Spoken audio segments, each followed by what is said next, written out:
खबर ओडिशा। नमस्कार, ए खबर ओडिशा को आपनकु स्वागत।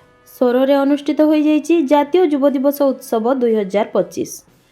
स्वामी विवेकानंद युव संघ एवं भारत सरकारक नेहरू युव केन्द्र बालेश्वर शाखार मिलित आनुकूल्य रे विश्व विजयी स्वामी विवेकानंदक 162तम जन्म जयंती तथा जातीय युव दिवस उत्सव 2025 सोरो पौरपालिका अंतर्गत चकबारहपुर स्थित खेल पड़िया अनुष्ठित हो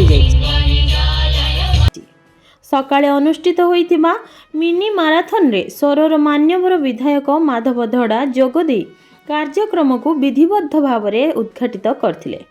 संध्यार आयोजित आलोचना चक्र रे युव संघर सभापति कमललोचन बारिक अध्यक्षतार मुख्य अतिथि रूपे सोर थानार भारप्राप्त अधिकारी प्रभांशु शेखर मिश्र, मुख्य वक्ता स्वामी गणेशानंद पुरी, सिमुलिया ब्लॉक रो शिक्षा अधिकारी प्रकाश चंद्र महालिक जोगदे विवेकानंदक जीवनी और सनातन संस्कृति एवं राष्ट्र निर्माण रे युव समाज भूमिका उपरे आलोकपात करथिले।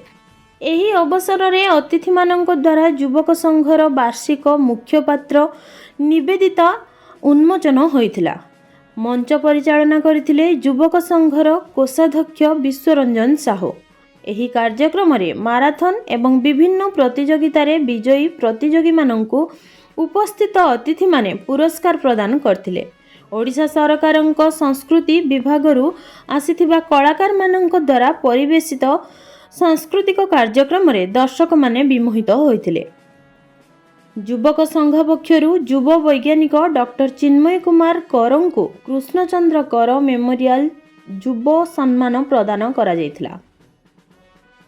कार्यक्रम रे धन्यवाद अर्पण करथिले संपादक सरोज कुमार विश्वाल, संघर उपसभापति पतितपावन महापात्र, मुख्य परिचालक ललित कुमार दास, सदस्य रुद्रनारायण महापात्र, प्रभुज्योति महांती, नरेंद्र बेहेरा, रश्मिकांत साहू, मल्लिक राजा, स्लोगान दास, गोपाल चंद्र बारिक, सत्य दास, परशुराम महालिक प्रमुख कार्यक्रम को परिचालन करिबारे सहयोग करथिले।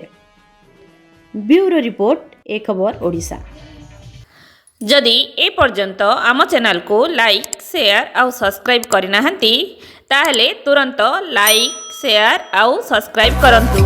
आम चैनल को लाइक शेयर कमेंट और सब्सक्राइब करंतु। आपण माने देखुछंती ए खबर ओडिशा।